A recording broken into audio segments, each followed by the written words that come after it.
What's up, baby? Hey, man, we came up short tonight. You know, I don't know what happened, to be honest. You know, my timing was off, and I didn't throw my punches. I didn't let my hands go. Hey Ringsiders, what's going on? This is your host, Boxing's Objective Observer, back with another backstory today on the topic of the bronze bomber Deontay Wilder. Different strokes for different folks, it's the same. You know, I want him, but I don't know if he wants me. And like I told him before when I saw him, if we never fight, I wish him nothing but the best and nothing less. And I really mean that, and I still mean that to this day. If you're new to this channel, feel free to subscribe, thumbs up, and hit that notification bell. It helps out the channel a lot, inspiring me to make more quality content for y'all. The latest defeat of Deontay Wilder against Joseph Parker shows that Deontay Wilder truly is in the twilight of his career. But not only that, it is at a point where he has almost nothing to offer. Today we're going to be talking about 10 reasons why Deontay Wilder should retire right now. Disclaimer, I have enjoyed Deontay Wilder's performances for various reasons. One champion, one face, one name. You looking at him. And what's my name? Deontay Wilder. But when it comes to rating his professional boxing career, it has become evident that Deontay Wilder is simply overrated. He was a world champion who, for most part, fought tomato cans, taxi drivers, had difficulties every single time he stepped up, and when he stepped up against former world champions, he always fell short badly. On the other hand, Deontay Wilder has beat the odds in a way that he has now financially secured himself and his family, and I wish him nothing but the best. However, today we will be talking about Deontay Wilder's professional boxing career, or what is left of it, with 10 reasons why Deontay Wilder should retire right now. Number 1, declining attributes. At his age, Wilder isn't going to get any better. And against Joseph Parker, Wilder also showed slow footwork, slower reflexes compared to his quote-unquote prime years. And boxing is a young man's sport, and with his deteriorating attributes, Deontay Wilder is a sitting duck for any other top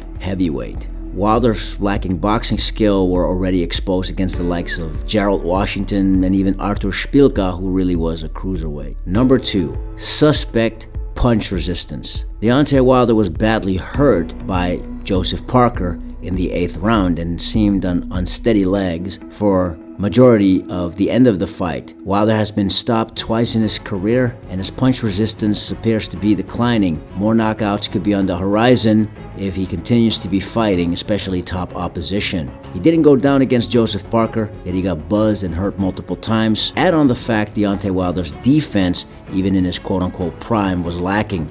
His guard was unsophisticated, his upper body movement has always been sloppy, as well as his balance and coordination, which even against lower tier opposition have made him look amateurish. Those are a recipe for disaster.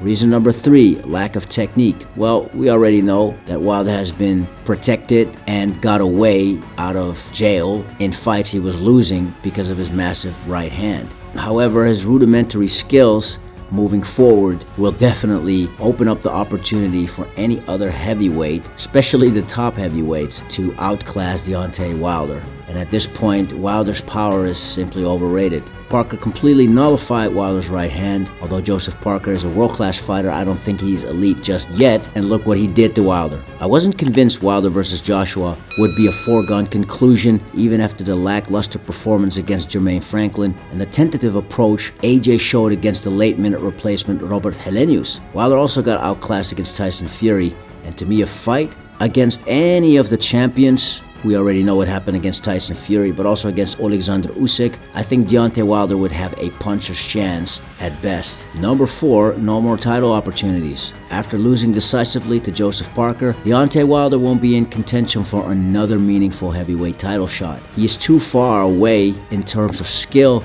and maybe even in his mind compared to the top heavyweights who are putting in the work and have been putting in the work, even when Deontay Wilder has been in and out of boxing in the last 3 years. After tasting another devastating defeat at the hands of Tyson Fury, Wilder was absent from the ring for over a year, beat a good fighter Robert Helenius, knowing he had been absent for over a year after the Helenius fight, up until Wilder versus Parker, yet managed to be #1 ranked on both the WBC and WBA rankings, is really something that is beyond any boxing fan's mind. But don't let those rankings fool you. Deontay Wilder is far, far away from any world title shot. Number 5, health concerns. Wilder's an aging fighter who has taken a lot of punishment in recent years. Continuing to box puts Wilder at greater risk for serious neurological damage, so retirement would preserve his long-term health even after boxing. In the Wilder-Fury rematch, Mark Breland took the blame for saving Deontay Wilder from further damage. Not only should Deontay Wilder repent and ask forgiveness from Mark Breland for treating him the way he did, also Mark Breland was the best guy Deontay Wilder had in his corner during his professional career at any point. Remember, Breland was part of arguably the best Olympic boxing team USA has ever produced, winning a gold medal at the Los Angeles 1984 Olympics. Also, Mark Breland was a 2-time world champion in the professional game, something that Deontay Wilder hasn't accomplished, and that goes also for his amateur career. Neither does Jay Gius, neither does Malik Scott. Mark Breland was literally the best guy who was looking out for Deontay Wilder's long-term health, and that's the guy who Deontay Wilder decided to kick off his team.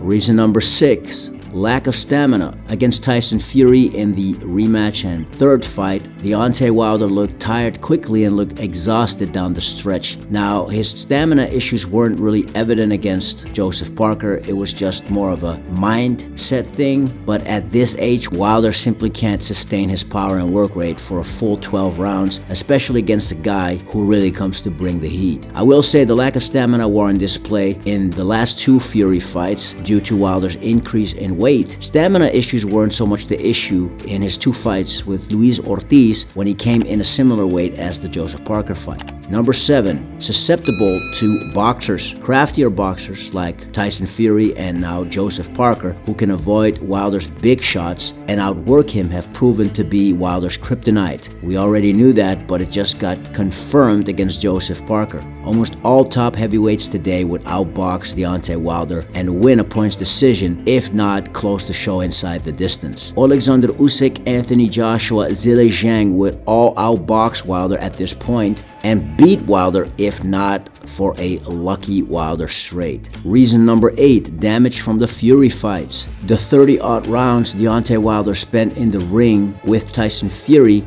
getting outclassed and outboxed in the first, battered and damaged in the second, taking more of a hellacious beating in the third, no doubt has left some damage, maybe lasting damage. Again, let's not hope that that is true. Joseph Parker may not have stopped Wilder, but it was close in round 8, and Parker isn't even considered one of the top-level punchers. Number 9, one-dimensional attack. Wilder remains overly reliant on landing his right-hand bomb. When he doesn't find the knockout, he has no plan B. Elite boxers aren't going to get stopped by one punch anymore. He ain't an elite level fighter, in my opinion. I've never ever seen in the heavyweight division of a fighter going to war with one weapon in his arsenal, which is what they say is his right hand. And there's a lot more of us waiting for that opportunity as well to kick his ass. So yeah. Reason number 10, loss of confidence. Getting dominated for 30 combined rounds against Fury before being finished twice has to be demoralizing in one way or another. I mean, Deontay Wilder came up with every single excuse in the book and then some to try to cover up his lackluster performance in the Wilder-Fury rematch. You know what I'm saying? I had a lot of things going on coming into this fight, but it is what it is. You know, my leg was already coming in due to other little things. He also was looking for excuses after losing to Fury in the third fight of their trilogy, when everybody already realized that that wasn't going to work. And it seems, even now, that Team Wilder is trying to cover up for their man when he got comprehensively beaten. Every objective observer comes to that conclusion, and so did all 3 judges sitting ringside during Wilder versus Parker at the Day of Reckoning card on December 23rd, 2023 in Saudi Arabia. Deontay Wilder has seemed to lose his swagger and his aura of invincibility, which gave him an intimidation factor previously. So you know, when you come to see heavyweight fights and you want to come to see a knockout, you can count on Wilder to be the man to get the job done, baby. The crowd is gonna get louder because Wilder's coming in. We're gonna be like, Bomb Squad! And remember, Joseph Parker wasn't supposed to win because of the looming fight between Anthony Joshua and Deontay Wilder in March of 2024. But going off Wilder versus Parker, it may actually be a blessing for Wilder that fight doesn't go through. I'm speaking in terms of his health, because if Joseph Parker was able to hurt Wilder the way he did, I'm sure Anthony Joshua can do that too, and even one-up Parker based on his sheer power, fighting style, and confidence AJ gained from his performance against Otto Wallin, the #2 ranked fighter in the IBF, who in his 10-year pro career has only taken 2 losses so far and was never stopped until his fight against Anthony Joshua. The warrior in Wilder may want to fight AJ, but a sensible mind would steer clear from the Joshua fight anytime soon. So turning it back to you, Ringsiders, what do you think Deontay Wilder should do next? Do you think he should come back and fight because of his lackluster performance against Parker, and should he redeem himself? Or should he just walk away and call it quits before he gets damaged even further? Let us know in the comments below. If you enjoy this type of content, feel free to subscribe, thumbs up, and hit that notification bell. As always, thank you so much for the support. It means a lot and it keeps me inspired to make more quality content for y'all. Now, if you've done that already, you're amazing. We already know that you are the true undisputed world champion. Till next time, Ringsiders, this is your host, Boxing's Objective Observer with Ringside Stories. Thanks for watching and have a legendary day.